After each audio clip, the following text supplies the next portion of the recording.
예, 계약론, 다음, 계약의 목표입니다. 그래서 우리가 계약서 작성 시 당사자의 다양한 목적을 만족시키는 계약서를 창출하려고 합니다. 그죠? 근데 현실적으로 다양한 목적을 충족시킬 수는 없어요. 그죠? 그래서 이제 그 이야기는 앞전에 또 얘기했고요. 한쪽이 이제 한쪽이 유리하면 한쪽이 불리하게 돼 있죠. 그죠? 그거는 뭐 100을 두고 사실은 그죠? 100을 두고 실질적으로 그렇습니다. 한쪽이 올라가면 한쪽이 내려가는 거고, 그죠? 100을 만점으로 해서 만족도가 100이라면은 한쪽이 50을 하면 한쪽이 50 만족한 거고, 그죠? 한쪽이 80을 만족하면 상대방은 한 20을 만족한 거고, 뭐 사실 계약서라는 게 그렇습니다. 그래서 이제 실질적으로는 이제 그러한 것들이 된다. 그래서 어쨌든 그렇지만 이제 계약서를 작성하는 목적은 앞전 시간에도 얘기했지만은 분쟁이 발생되었을 때 그 어떤 그 비용과 시간 이런 것들을 최소한도로 그죠? 최소한도로 그거를 이제 감소시키기 위한 것이 원래의 목적이었다라는 것을 이제 얘기를 드린 이야기를 앞전에 했었고요. 그래서 이제 쭉 이제 우리가 앞전부터 이제 한번 이렇게 한번 들여다 보면은 그죠? 그래서 우리가 이제 볼까요? 그죠? 그 부분들이 이제 이런 부분들이 있었죠. 그래서 계약의 개념에 대해서 했었고요. 계약의 개념에 대해서 했었고, 그 다음에 이제 계약과 양의 각서의 차이점에 대해서 또 공부를 했었고요. 그 다음에 이제 계약의 그 역할과 목표에 대해서 했었죠, 그죠? 계약과 목표, 역할에 대해서, 그죠? 자, 그래서 이제 이번에는 이제 그래서 일단 어쨌든 계약서는 나중에 후에 발생할 수 있던 분쟁 시 비용과 시간을 절감하기 위해서, 그죠? 가장 신속하게, 그죠? 그리고 이제 후유증을 최소화하기 위해서죠. 우리가 계약서가 없다면 실질적으로 가장 원초적인 것부터 덜추어져 가지고 막 그냥 감정싸움으로 변하는 겁니다, 그죠? 막 이렇게 막 이야기를 하다 보면 그 계약이 진행되었던 과정도 이야기하고 그 과정 오면서 뭐 우리가 어떻게 좀 사실 뭐 감정 표현도 있고 뭐 이런 식으로 하다 보니까 이제 나중에는 이 계약서가 명확하게 되어 있지 않을 때는 우리가 이제 굉장히 이제 뭐냐면 원초적으로 서로 간에 돌이킬 수 없는 상황으로 이제 가는 경우가 많습니다. 하지만 계약서가 있으면 분쟁 어떤 디스퓨트 하는 부분들, 분쟁이 일어난 그 부분들만 우리가 아규를 하면서 문제를 해결하면 되고, 또 그거를 딱 집어서 이야기하기 때문에 이게 뭐 불필요한 부분으로 분쟁이 퍼지지 않습니다. 그리고 감정의 노출도 적고요, 그죠? 그래서 이제 그러한 것들은 나중에 여러분들이 이제 이런 계약서를 작성하고 하는 그런 부분들을 하다 보면 경험을 하다 보면 이제 지금 제가 드리는 말씀의 의미를 이해를 하게 될 것입니다. 자, 그래서 어쨌든 자, 그러면 이제 계약서가 어떻게 되는 계약서가 제일 좋으냐, 그죠? 거래를 명확하게 기록해야 되겠죠. 명확하고 모호하면 안 됩니다. 이 모호한 것 부분이 이제 전체적으로 이렇게 얘기를 했는데 라고 하지만 실질적으로 구체적으로 적시되어 있지 않으면 이제 그것을 가리기 위해서 많은 이제 시간과 비용이 이제 소요되죠. 소송을 하더라도 그 부분에 대해서 쟁점화돼 가지고 또 여러 사람들이 이제 와서 그것을 뒷받침해 줘야 되고 또 그것을 뒷받침하는 과정에 이제 고립하이고 뭐 이렇게 되는 거죠. 그래서 어떤 부분에 대해서 어떻게 했을 때 어떤 책임을 지운다, 누가 책임이 있고 책임의 범위는 어디까지다 라는 것을 우리가 관례적으로 사용하는 이러한 용어들을 무역에서의 어떤 용어들을 사용하든가 아니면 그걸 사용하지 않는다면은 그 부분에 대해서 명확하게 묘사하는 것이 중요하다. 그것을 이제 얘기를 드리고 싶습니다.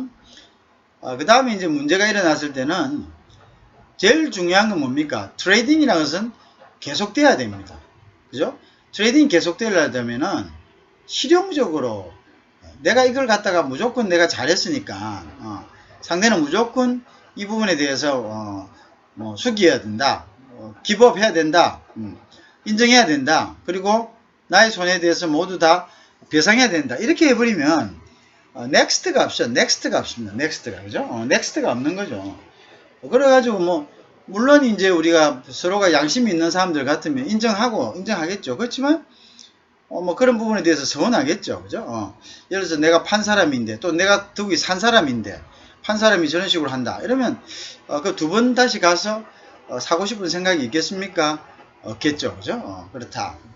비록 자기가 독점적으로 파는 물건이라 할지라도 독점이란 것은 항상 언제까지나 독점이 될 수 있는 건 아니거든요. 지금까지는 독점이었지만 구매자가 이런 소송이나 어떤 분쟁으로 말미암아서 이제 서로 감정이 틀려서 더 이상 이제 구매하고 싶은 생각이 안 들었다면 그 구매자는 길을 쓰고 다른 대체 어떤 얼터너티브를 갖다가 찾을 겁니다. 그죠? 대체품을 찾든지 아니면 또 대체 라인을 찾든지, 그러면 더 이상 본인이 독점 공급자가 될 수가 없습니다. 그러면 본인만 이제 그 사람에 대해서만 아니고 또 어떻게 되면은 또 다른 고객들도 그 사람으로 인해 가지고 나 아닌 다른 공급자로부터 공급받을 수 있는 기회를 갖게 되면 결국은 한 사람과의 어떤 분쟁 때문에 더 많은 고객을 잃을 수 있는 가능성이 생기는 것도 사실 허다합니다. 그래서 이거를 갖다 굉장히 실용적으로 해결해야 된다. 그죠? 서로가 그냥 크게 그리고 이제 비록 내가 지금 손해를 조금 보더라도 어떻게 이 계약을 계속적으로 이 고객을 계속적으로 유지시킴으로써 장기적으로 봤을 때는 훨씬 더 큰 이득이 발생할 수 있다. 이렇게 생각되면 뭐 그런 것들을 지금 당장의 손해를 조금 감내할 수도 있어야 됩니다. 그죠? 그게 굉장히 실용적으로, 그죠? 그 다음에 이제 실용적이라는 의미는 여러 가지가 있습니다만은 지금 제가 드리고 싶은 말은 이제 그런 것이다. 그 다음에 이제 어떤 페널티 같은 것도 한쪽이 잘못해서 책임을 져야 할 때도 실용적으로 하자 이거죠. 그럴 때는 뭐 무조건 막 변상해야 된다, 해야 된다, 뭐 취소된다 이런 것보다는 뭐 대체 조항을 둬서 그러나 어떠한 경우에는 그것이 다시 계속되는 거로 본다. 뭐 이런 식으로, 그죠? 뭐 이렇게 이제 여지를 두면서 그것이 다시 치유될 수 있도록 계약서의 내용이 위반이 있더라도 그것이 다시 치유될 수 있도록 그런 방법으로서 이제 유도를 하는 것이 좋다. 그죠? 그렇게 좋다. 그 다음에 이제 중요한 것이 당사자들, 그 parties, 그죠? parties, 당사자들이 자신들의 의무와 권리를 인식할 수 있도록 충분히 구체적이어야 됩니다. 그죠? 그러니까 책임과 의무를 이야기하는 겁니다. 내가 이럴 때는 여기에 대한 책임을 져야 되구나. 내가 이 부분에 대해서는 확실히 권리가 있다라는 것을 우리가 망설이지 말고, 이제 보통 보면은 계약을 할 때 이제 사는 사람의 경우는, 파는 사람의 경우는 이 계약서를 너무 꼼꼼하고 또 까다롭게 하면 사는 사람이 겁을 먹고 계약을 안 할 수가 있다. 그러니까 내가 이거를 좀 더 완화시켜 보자. 그래갖고 이러다 보니까 이제 어떻게 하냐면 조금 추상적으로 계약서를 꾸미는 경우가 있습니다. 그죠? 근데 이렇게 해갖고 추상적으로 계약서를 꾸며버리면은 어떤 문제가 발생하냐면요. 그러면은 이제 결국은 나중에 분쟁이 발생했을 때는 그보다 몇 배의 더 많은 시간과 경비가 소요가 되고, 그 다음에 더 중요한 것은 이 고객을 잃을 수가 있다는 거죠. 왜? 우리가 이제 보통의 경우에 추상적으로 계약이 된 경우에는 그거를 시시비비를 가리기 위해서는 그 추상적인 내용을 구체적으로 만들 수밖에 없습니다. 그걸 구체적으로 만들려면 많은 정인들이 필요하고, 그 다음에 많은 검토들이 필요하고, 이렇게 되겠죠. 소송을 한다 하더라도. 그러면 이제 그 부분에 대해서 많은 시간과 낭비가 되고요. 또 조금 전에 얘기를 드렸다시피 그 과정에서 서로 간에 감정적인 대립이 생기게 되는 거죠. 이야기 꺼낼 필요도 없는 걸 꺼내고 또 그 당시에 본인들이 가졌던 감정을 표출하고 또 이렇게 돼버리면 이제 그때 저 사람이 저런 생각을 했었구나. 그때 나는 나대로 말이야 편익을 준다 했는데 저 사람은 거꾸로 생각하고 있었구나. 내가 그렇다면 뭐 굳이 뭐 저 사람들하고 같이 내가 이런 것들 뭐 할 필요가 있겠나. 뭐 이런 식으로 이제 뭐 감정에 고립해 있는 거죠. 그 다음에 이제 미리 모든 위험 요소를 감소시킬 거죠. 그죠? 이제 일어날 수 있는 것들을 구체화하면은 그걸 모르고 행하지를 못한다는 거죠. 그죠? 어떻게 보면 까다롭지만은 어떻게 보면 방지하는 역할을 한다. 그죠? 어떻게 보면 까다롭지만은 어떻게 보면은 어떤 계약의 위반을 방지하는 역할, 명확하게 해놓음으로써 방지하는 역할을 한다. 이렇게 했을 때 안 됩니다. 자, 예를 들어서 납기는 엄격하게 지켜져야 됩니다. 왜냐하면 우리가 이런 게 다 이 부품이 이것은 우리 제품의 부품으로 들어가고 공정으로 들어가는데 이 부품이 딜레이 되면 뒤에 부품들의 어떤 공정도 다 뒤에 작업들이 공정도 다 딜레이 돼서 결국은 납품이 늦어지고 납품이 늦어지면은 우리가 굉장한 손해를 받게 되고 이 손해가 발생되면은 이 손해에 대해서 서로의 책임을 물어야 됩니다. 라고 이런 식으로 이제 이렇게 해 놓으면은 명확하게 자기의 의무와 권리를 알게 되죠. 내가 이것을 납기 안에 넣는 것이 굉장히 중요하구나라는 것을 인식하게 되죠. 그런데 두리뭉실하게 뭐 해놓으면 이 사람 뭐 크게 지금 보니까 바쁜 것 같지는 않고 뭐 그냥 스탁으로 두려고 하는가 보다. 재고로 두고 있다가 이제 주문이 오면은 뭐 주문을 갖다가 쳐내는 이제 그런 방식인가 보다 하면은 공급자도 그렇게 빨리 서둘지가 않죠. 그냥 그럼 내가 뭐 해갖고 일단은 뭐 좀 수량 맞춰가지고 될 때까지 있다가 줘도 되겠다 뭐 이런 생각을 할 수도 있는 거예요. 그죠? 그러니까 이제 권리와 의무를 갖다가 명확하게 하는 것이 굉장히 중요하다. 그죠? 그런 부분들을 우리가 해다. 그래서 이제 소송을 방지해야 된다. 소송까지 가서는 안 된다. 그죠? 소송까지 가면 골이 많이 패이고 시간이 많이 소모되고 비용도 많이 소모됩니다. 그죠? 그래서 이제 그 중간에 이제 중재라는 그런 arbitration이라는 제도가 있습니다. 그래서 중재하면은 이제 중재에서 합의되면은 그것으로 이제 더 이상 소송이 갈 수는 없습니다. 그래 되면은 중재는 적당한 선에서 융통성 있게 서로가 절충을 하면 되는데요. 근데 이제 한 가지 주의해야 될 것은 중재를 하고 나면은 어떻게 하면 소송으로서는 이제 더 이상 진행할 수 없다는 그러한 이제 한계가 있습니다. 자, 그래서 이제 중재의 방법도 있다. 그죠? 그래서 근데 중재는 이제 비용도 이제 소송에 비해서는 거의 뭐 들지 않는, 그죠? 그런, 장점을 가지고 있습니다. 자, 어쨌든, 이러한 것들 있죠. 이러한 것들을 갖다가, 계약서에 명확하게 적시해 놓는 것. 그것이 굉장히 중요하다. 내가 지금 당장 까다롭게 굴어서, 만약에 고객의 마음을 상하게 해서 한다면 계약이 안 될 수도 있다는 이러한 두려움보다는 그죠? 이러한 두려움 때문에 두리뭉실하고 모호하게 계약을 해서 나중에 브레이크가 발생했을 때 계약의 어떤 위반이 발생했을 때 그것을 처리하기 위한 그것을 해결하기 위한 비용은 모든 것을 다 잃고 또 비용까지 발생하는 이제 이러한 어처구니 없는 후유증이 나타납니다. 그래서 그런 것들을 갖다가 방지하기 위해서는 우리가 이제 사전에 계약서에 대한 어떤 명확한 파악, 그죠? 그래서 계약서에 사용되는 용어가 어떤 것을 의미하고, 그 다음에 계약서를 구체적이고 명확하게 작성해서 사후에 발생할 수 있는 그런 것들을 최대한 방지한다 이런 것이 되겠습니다. 그죠?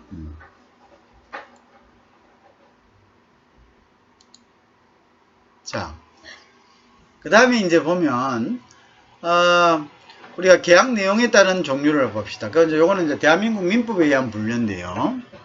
요런 경우를 우리가 계약서에 기입할 수도 있다는 거죠. 우리가 무역 거래뿐만 아니라 뭐 서비스 계약도 있을 수 있고 여러 가지 계약은 우리가 그 여러 가지가 있을 수 있습니다. 그죠?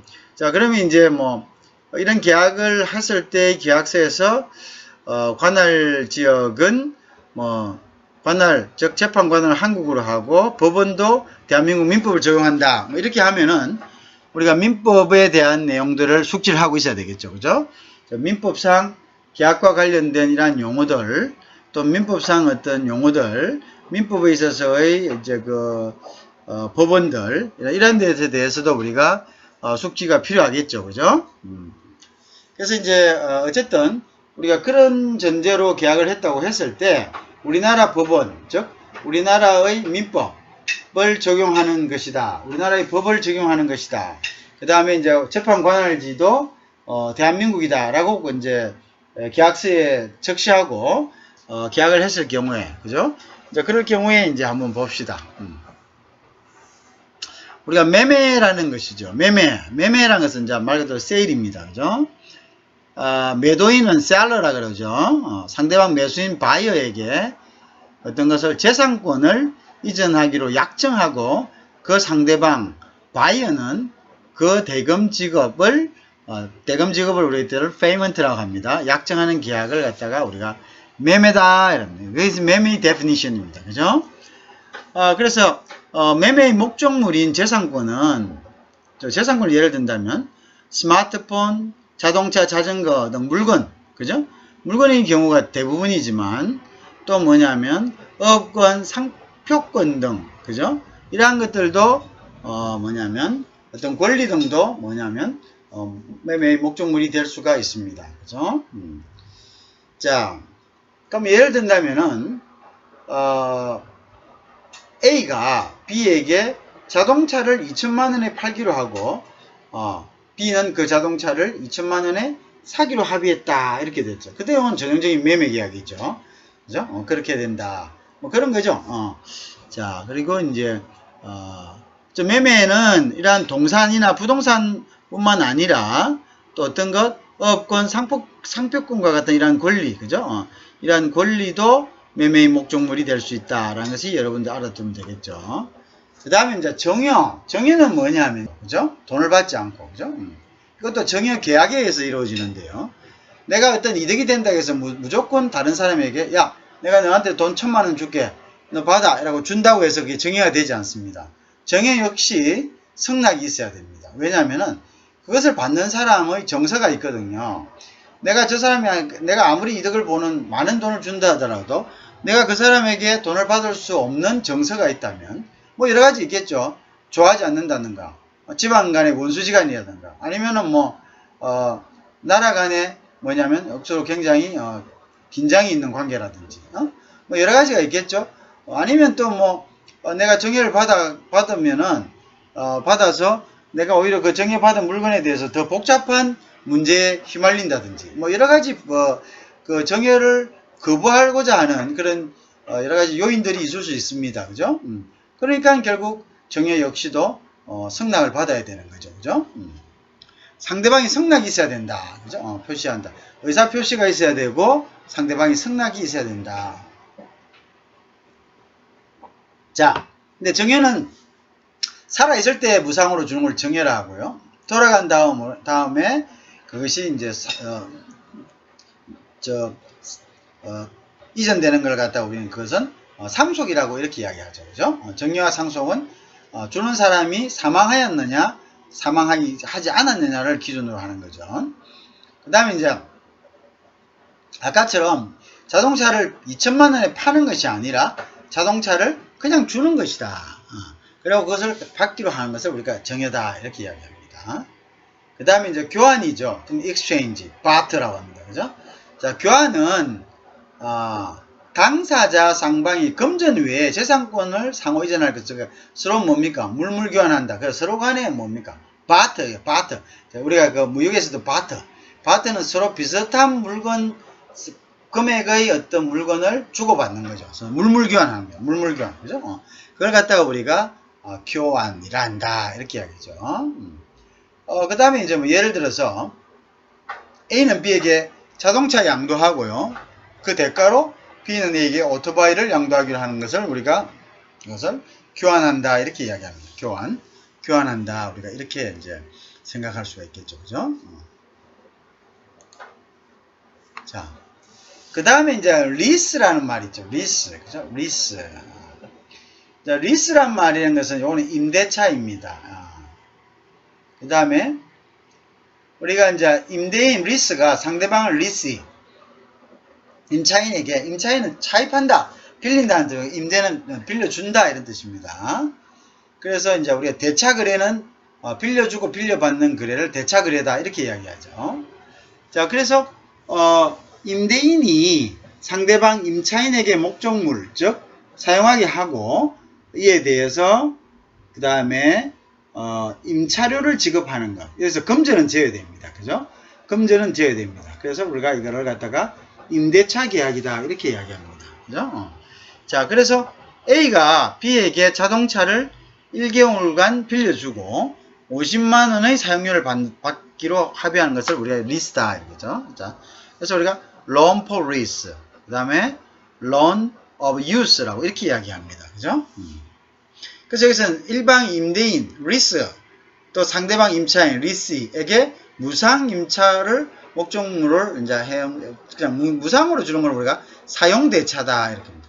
사용대차, 사용대차. 자, 뭐 임대차하고 사용대차의 차이는 유상이냐 무상이냐 이런 뜻입니다. 그죠? 임차료를 무상으로 해서 사용대차를 하는 계약을 갖다가 우리가 이걸 갖다가 사용대차라고, 그 다음에 유상으로, 즉 임차인이 임대인이 임차인에게 돈을 받고 하는 것을 갖다가 우리는 이거를 임대차다 이렇게 이야기합니다. 그죠? 자, 그냥 무상으로 빌려주는 거죠. 이제 그걸로 이제 그렇게 이제 이해하고 있으면 되겠죠. 자,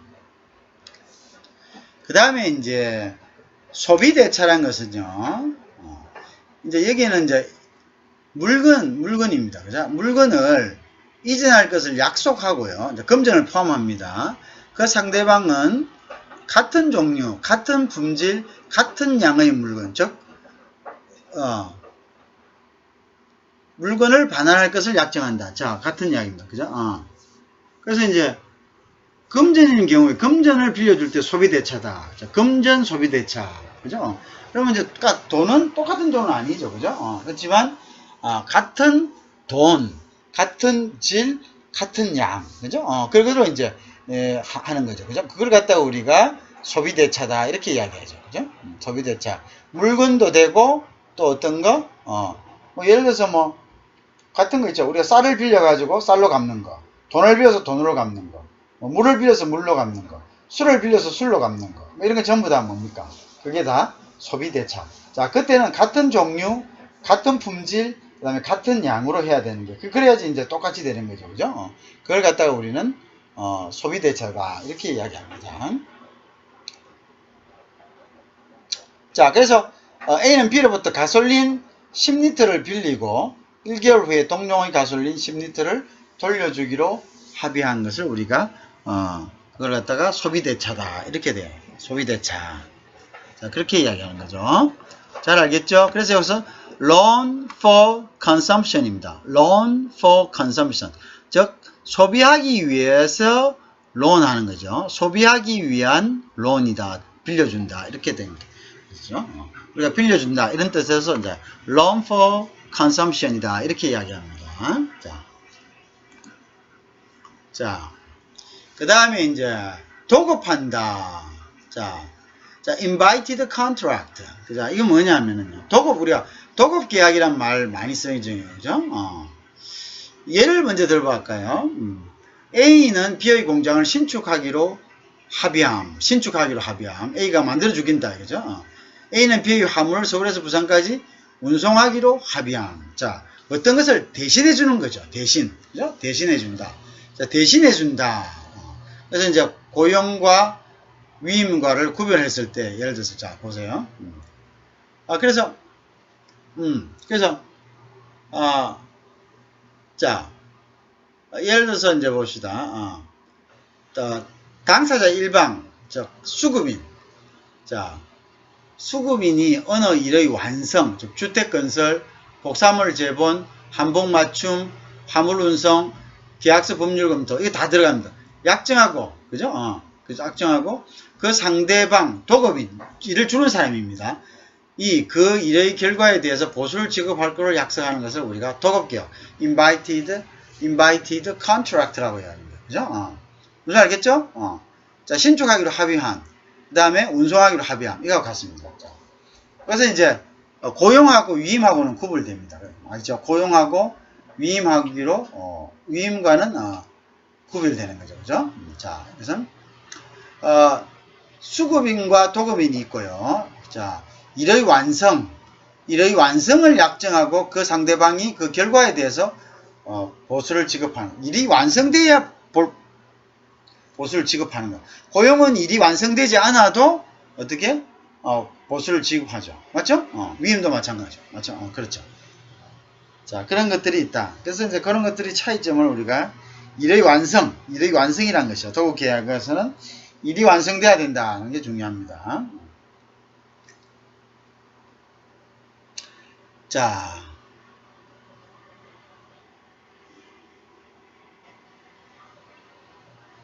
그 다음에 이제 그 다음에 고용이죠. 그래서 이건 employment contract입니다. 그래서 당사자 일방이 상대방에게 노무를 제공하고 상대방은 이에 대해서 보수. 그러니까 일의 완성은 없어도 되는 거죠. 고용계약을 체결하는 거죠. 정식 직원으로. 자, delegation contract. 사무 처리를 위탁하는 계약입니다. 그럼 고용하고 처리점 뭡니까? 요거는 이제 상식 아니죠. 그래서 의뢰인이 변호사에게 그것은 위임하는 거죠. delegation. 자, 소송 대리 위임. 소송 위임 계약. 소송 위임장. 자, 그 다음에 또 뭐냐면 운송주선인, 즉 freight forwarder에게 forward라 하죠. 운송주선 의뢰, 운송주선 계약을 갖다가 하는 거죠. 자, 그까지 좀 의뢰합니다. 하겠습니다. 이런 것들을 전부 다, 그죠? 이런 것들을 전부 다 우리가 이제 위임하는 거죠. 그죠? 위임. 내가 할 일을 위임하는 거죠. 그죠? 내가 올려야 될 거를 위임한다. 그래서 이제 그런 차이가 있습니다. 그죠? 그래서 위임은 delegation contract죠. 변호사를 위임하는 것, 소송을 위임하는 거하고 포워드에게 물건을 갖다가 보낼 것을 위임하는 거. 이것도 전부 다 위임 계약에 속한다. 이렇게 보시면 되겠죠. 그죠? 자, 그 다음에 이제 의무, 대가, 그 다음에 형식 요건에 의한 분류를 한번 봅시다. 자, 쌍무계약과 편무계약이 있습니다. 자, 우리가 쌍무란 것은 bilateral contract입니다. 자, bilateral, 쌍방으로 lateral이라는 것은 측면인데요. by는 쌍방 측면이죠. 쌍방. 이거 반대만에 unilateral입니다. 일반 계약, 그래서 unilateral, 편무. 자, 그래서 unilateral하고 bilateral이 있습니다. 자, 쌍무계약이란 것은 쌍방이요. 즉 쌍방이 두 사람이 있겠죠. 서로 대가적 의미를 가지는 채무를 부담하는 계약을 말한다. 자, 그게 뭐냐? 매매, 교환, 임대차죠. 자, 이게 뭐냐면 매매 같은 경우는 한 사람이 돈을 주면은 한 사람은 뭡니까? 돈을 줘야 할 의무가 있고 한 사람은 목적물을 넘겨줘야 될, 그죠? 매매 대상의 어떤 물건을 넘겨줘야 될, 명도해야 될 그를 의무가 있는 게. 교환도 마찬가지죠. 임대차도 마찬가지 아닙니까? 임대차도 뭡니까? 사용료를 줘야 될 의무가 임차인에게 있는 반면 임대인은 뭡니까? 건물을 사용할 수 있도록 해줘야 될 의무가 있는 거죠. 각각 채무를 부담한다 이 말이죠. 그죠? 자, 그 쌍방이 서로 대가적 의미를 가진다. 대가적 의미. 자, 그죠? 대가적 의무를 가진다. 자, 그래서 이제 각 당사자는 상대방에 대해서 권리 의무를 갖죠. 자, 매매도 마찬가지죠. 나의 권리는 뭐죠? 파는 사람의 권리는 내가 돈을 받을 수 있는 권리. 자, 돈을 받아야 되는 권리, 물건값에 대해서. 그 다음에 의무는 물건을 줘야 될 권리. 그죠? 그 다음에 사는 사람은 마찬가지죠. 돈을 줘야 될 권리와 물건을 받을 권리. 그런 거죠. 그거죠. 교환도 마찬가지고, 임대차도 마찬가지입니다. 그죠? 자, 그래서 이제 편무계약이라는 게 있습니다. 편무계약이라는 것은 unilateral contract인데요. 자, 이것은 당사자 일방은 권리만 갖고 자, 상대방은 의무 부담하는 계약입니다. 자, 그래서 이제 정여, 그죠? 정여, 그죠? 그 다음에 사용대차. 자, 사용대차도 아까 이야기했죠. 사용대차도 내가 돈을 낼 필요가 없습니다. 그죠? 그 다음에 정여도 내가, 돈을 낼 필요가 없죠. 그죠? 내가 이제 권리만을 갖고, 상대방은 의무만을 부담하는 거죠. 그죠? 그런 것이다. 그래서 이제, 쌍방이 채무를 부담하더라도 서로 대가적 의미가 없습니다. 그죠? 그런 것들이 이제 있다. 자.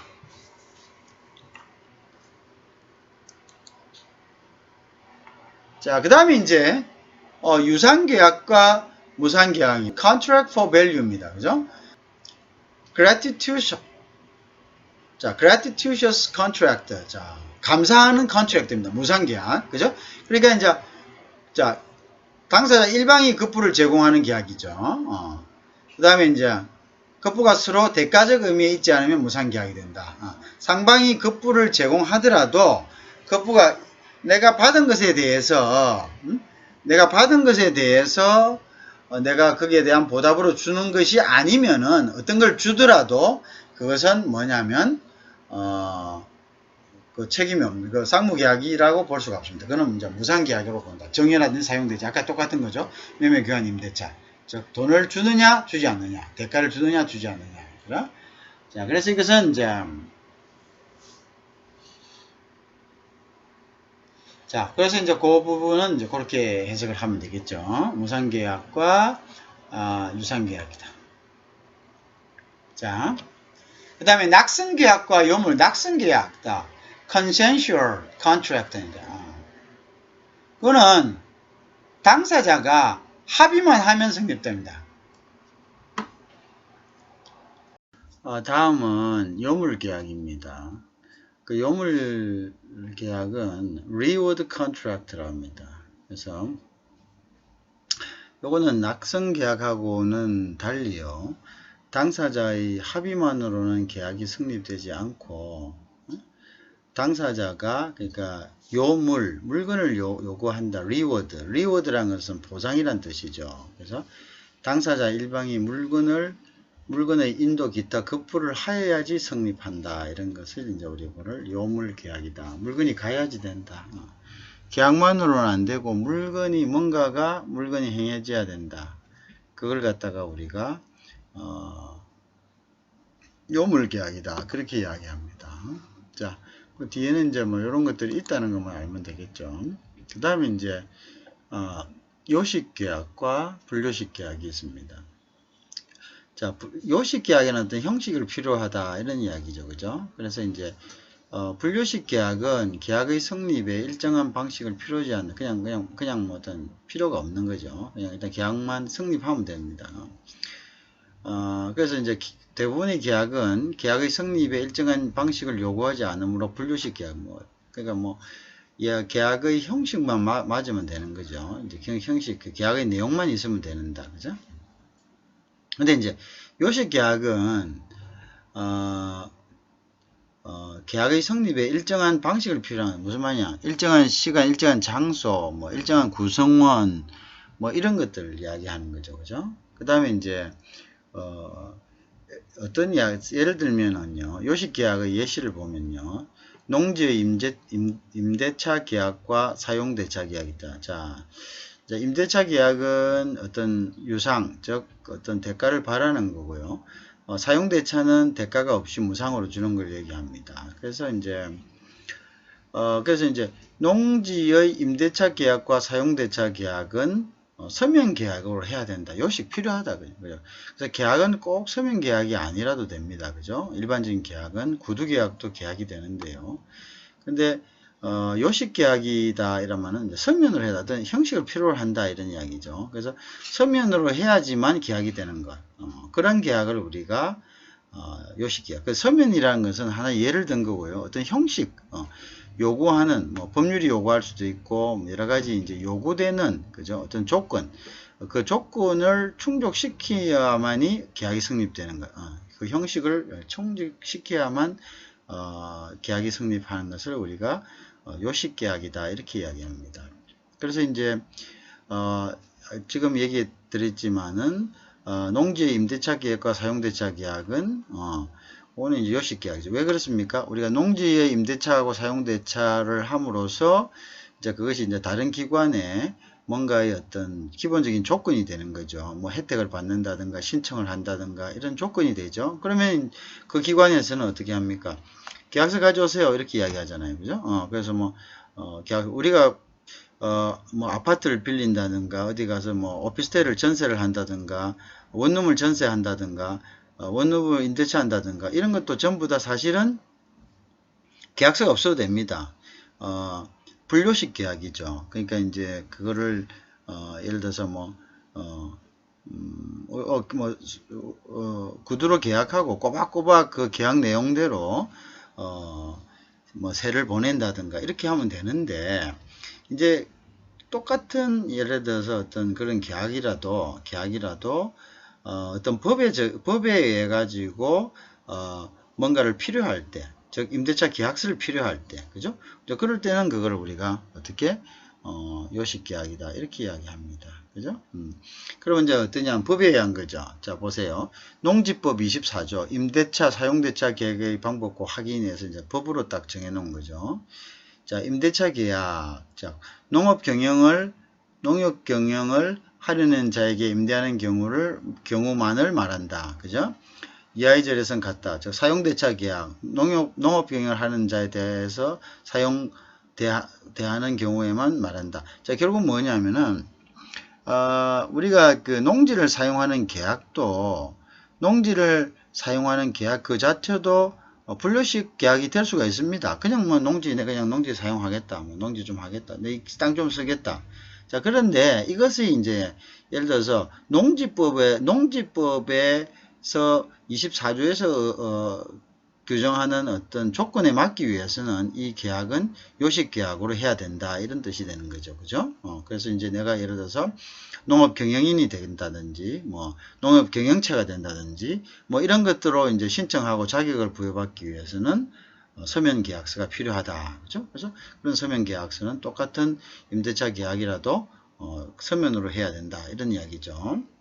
그 다음에 어음계약, 수표계약도 마찬가지입니다. 어음법하고 수표법에서는 이것은 어떤 서면으로 하면은 해야 되고 이걸 그렇게 하지 않으면 어음 또는 수표로 인정되지 않는다. 그죠? 그래서 서면을 해야 된다는 것은 어음 또는 수표의 형식을 갖춘 그러한 수표와 어음으로 발행이 돼야 된다. 이거지. 개인이 그냥 막 그냥 해가지고 이거는 어음이다 이래가지고 써가지고 이렇게 주면 그거는 이제 어음으로서는 옛날엔 그랬겠죠. 옛날에는 뭐 그런 은행 같은 그런 공식적인 기관이 없었기 때문에 없었고 또 법도 없었으니까 개인 간에 뭐 도장 찍어가지고 자기가 가지고 있는 도장 뭐 이런 거 뭐 찍어갖고 이름 찍어가지고 어음으로 주면 되겠죠. 그러면 이제 그거 믿고 그렇게 하나 했겠죠. 그죠? 그렇지만 이제 이게 이제 현대 와서 어음이나 수표로 그것이 의미를 갖기 위해서는 수표법에서 요하는 어떤 형식에 따른 어음이나 수표를 갖다가 발행해야 된다. 이런 이야기가 됩니다. 그죠? 그죠? 그 다음에 이제, 계약의 유효성에 관한 분류인데요. 무효계약, void contract랍니다. 자, void contract는 무효계약은 일단 당사자의 협의에 의해서 계약이 성립은 되지만 처음부터는 계약 효력이 있는 게 아닙니다. 그 다음에 강행법규를 위반한 경우 대부분 국가에서 계약의 무효 사유를 규정하고 있고요. 강행법규의 경우는 국가에 따라 상대적으로 틀립니다. 그죠? 그래서 이제 무슨 말이냐? 무효계약이란 것은 계약을 했다 이 말이죠. 계약을 했는데 이게 이제 예를 들어서 뭐 인신매매 계약이라든지 뭐 예를 들어서 그런 사회의 풍속을 해치는 그런 법에서 이건 안 된다라고 규정되어 있는데 이제 그 부분을 갖다 계약하는 경우가 있겠죠. 그죠? 이제 뭐 그런 경우의 계약은 뭡니까? 계약으로서 성립되지 않는다 이런 얘기. 그래서 이제 void contract를 한다. 그것은 계약이 되지 않는다 이런 거죠. 무슨 말인지 알겠죠? 그래서 요거는 이제 그리고 그 다음에 이제 해제 또는 취소가 가능, 즉 voidable contract입니다. 원래부터 계약이 되지 않는 거는 우리가 요거는 무효계약. 요거는 이제 법에 의한 강행 규정에 의해서, 강행 규정이라는 것은 금지하는 규정을 강행 규정이다 이렇게 이야기합니다. 그래서 금지하는 규정에 의해서 애초부터 사회 풍속이나 공소 양속을 해쳐서 그것은 법으로서 인정되지 않는 것은 우리가 무효계약이다. void contract다. voidable contract라는 것은 취소가 가능하다 이런 뜻입니다. 무효가 가능하다. 무효가 될 수가 있다. 취소가 될 수가 있다. 이런 뜻입니다. 그래서 이거는 취소가 가능한 건데요. 자, 일단은 당사자 합의에서 계약이 성립되어서 일단은 유효합니다. 앞에 있는 무효계약은 틀리죠. 무효계약은 애초당초에 이제 계약이 성립되지 않습니다. 그런데 이제 유효하게 됐는데요. 그러나 해지권자가 계약을 즉 취소할 수 있는 자가 계약을 취소하면 계약은 소급해서 처음부터 없었던 것으로 되는 것입니다. 그죠? 자, 그래서 이제 그 해제 사유는 엄격해야 되겠죠. 왜냐하면 계약이란 것은 한쪽이 계약은 안정성을 가져야 되기 때문에 한쪽에서 취소해버리면 안정성을 갖지 못하죠. 그러면 상대방은 항상 계약이 불안한 상태에서 있기 때문에 그거는 이제 법은 항상 안정성을 추구하는 거기 때문에 법적 안정성 이런 게 있죠. 자, 그래서 자의적으로 뭔가를 어떤 계약을 취소할 수 있는 그런 것을 두지는 않습니다. 그래서 항상 어떠한 법 규정이 만약에 이제 예를 들어서 뭐 어떤 처음에는 유효하게 됐는데 만약에 이러한 계약이 어떤 규정에 어떤 쭉 이렇게 계약이 진행되다가 어떤 규정에 부딪힌다. 이래 되면은 이제 그걸 취소할 수 있도록 해준 것이 바로 이제 voidable contract다 한다. 취소 가능 계약이다. 그래서 이제 취소 가능 계약이다. 이렇게 합니다. 자, 그래서 법정 해제 사유, 법에서 규정한 해제 사유와 약정 해제 사유가 도래돼야 된다. 그것이 이제 발생돼야 된다. 이런 것이 되겠죠. 그죠? 그러면 이제 어떤 경우냐면 이제 보통 경우에 이렇게 있다가 사람이 이제 멀쩡한 채로 있다가 이 사람이 이제 뭐 한정치상을 받든가 금치상을 받든가 뭐 이런 식으로 갖고 뭐 장애인이 되든가 뭐 이렇게 해가지고 또는 뭐 사망하든가 그죠? 뭐 이렇게 돼가지고 더 이상 계약을 유지할 수 없는 상태가 될 수가 있습니다. 그죠? 그럴 때는 이 계약은 voidable contract가 된다. 즉 해제가 가능하다. 이렇게 되죠. 상대방이 지금은 어떤 조건을 만족하고 있는데 그 조건이 나중에 만족되지 못해서 그 조건을 충족시키지 못할 때는 상대방은 그것을 이유로서 계약을 취소할 수 있다. 이런 이야기입니다. 자, 그 다음에 이제 계약의 유효성에 의한 분류인데요. 강행불능 계약이죠. possible입니다. possible. 그래서 우리가 impossible은 강행하다, 강제하다, 그죠? 촉구하다 이런 뜻이죠. 근데 여기에서 이제 possible contract라는 것은 강행 계약인데요. 근데 그것의 반대말이 unimpossible contract입니다. 자, impossible 하는 것에 반대되는 unimpossible contract다. 그래서 이것은 강행불능 계약이다. 자, 이건 어떤 거냐면 당사자의 합의에 계약이 성립되었습니다. 그리고 또 이 계약은 유효합니다. 그러나 상대방이 계약을 이행하지 않아도 법적 절차를 통해 계약 이행을 강제할 수가 없는 거죠. 자, 그래서 이제 그게 이제 무슨 말이냐면 계약은 성립됐는데 상대방이 계약을 이행해야지만 계약이 유지되는 거죠. 계약이 성립되는 거죠. 그죠? 자, 그런 경우 많죠. 그죠? 자, 그런데 이제 예를 들어서, 뭐 상대방이 계약을 이행 안 한다. 그러다고 해서 법적으로 이행해라. 이렇게 강제할 수 없는 거다. 강제할 수 없는 거다. 전적으로 상대방이 하는 것에 따라서 그 계약의 어떤 지위가 유지되는 것, 그죠? 그런 걸 갖다가 우리가 강행 불능 계약이다. 즉 상대방에 따랐다. 그죠? 상대방에 따랐다. 그래서 이제 대표적으로 영미법에서는요, 약인, 즉 consideration, 즉 고려가 없는 계약은 그다음에 강행 불능 계약은 enforceable contract에 한다. 자, 그래서 참고로 어떤 경우에는 우리 민법상의 자연채무도 강행불능계약에 해당되고요. 그 다음에 계약서에서 부재소 특약, 즉 계약을 이행하지 않더라도 소송을 제기하지 않기로 하는 특약을 정한 경우에도 강행불능계약이 된다. 이렇게 되어 있습니다. 알겠죠? 자, 그래서 이제 상대방이 계약을 이행하지 않아도 소송을 제기하지 않기로 하는 특약, 이제 요걸 갖다가 들어가 있다면, 이런 것을 들어가 있다면 이러한 경우에도 강행불능계약이 된다. 자, 가능하다는 이야기죠. 계약을 이행하지 않아도 소송을 제기하지 못한다. 라고 하는 이러한 특약이 특약을 넣을 수 있다는 이야기죠. 이러한 특약을 넣을 경우에도, 들어갈 경우에는, 이제 이 계약 자체가 상대방이 이 계약을 이행하지 않더라도 강제로 이 계약을 이행하게 할 수는 없는 unenforceable contract가 된다. 강행 불능 계약이 된다. 그죠? 여러분들 참조하기 바랍니다.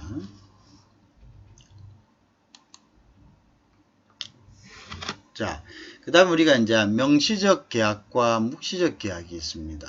그래서 명시적 계약은 express contract입니다. express 나타나다는 뜻이요. 자, 또는 서면 또는 구두에서 성립되죠. 자, 계약은 서면에 의해서 작성될 수도 있고 구두에 의해서 작성될 수도 있습니다. 그죠? 그래서 이것을 서면 또는 구두에 의한 계약이다. 그래서 express contract다. 이렇게 이야기합니다.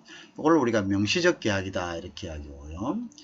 그 다음에 이제 implied contract, implied라는 뜻이 영어로서는 암시하다 이런 뜻이죠. 그래서 우리가 묵시적, 즉 암시하다는 것은 말하지 않아도 상대에게 이제 상대 서로 간에 말하지 않아도 이거는 당연하기 때문에 당연한 관습이나 뭐 이런 것들이기 때문에 관습이나 관례나 어떤 통용되는 일반적인 어떤 특정 그룹에서 통용되는 관습이기 때문에 굳이 그것을 계약서에 명시하지 않아도 그 내용이 들어간 것으로 그렇게 이제 합의되는 서로 인정되는 그러한 내용을 우리가 묵시적 계약이다 이렇게 이야기합니다. 그래서 즉 행위, 그죠? 그래서 어느 유예의 동의 표시, 그죠? 이렇게 해서 자, 참고로 CISG 제18조죠. 자, 비엔나 협약 18조에서는 청약에 대한 동의를 표하는 상대방의 진술 그 밖의 행위는 승낙이 된다. 그죠? 그래서 청약에 대한 동의를 표시하는 상대방의 진술. 그러니까 꼭 말이죠. 그걸 하지 않더라도 뭐 동의하는 취지로서의 진술 또는 행위 또는 뭐 표정이라든지 뭐 이런 몸짓이라든지 이것은 승낙이 된다라고 규정하고 있다.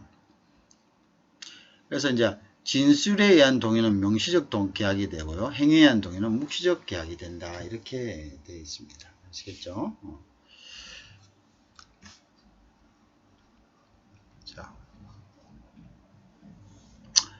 자, 그 다음에, 그래서 이제 그 계약 부분, 이제 이렇게 해서, 자, 일단은 이제 계약의 분류 부분까지는, 이렇게 일단 조금, 마무리를 합니다. 그 다음에 이어서 계속합니다.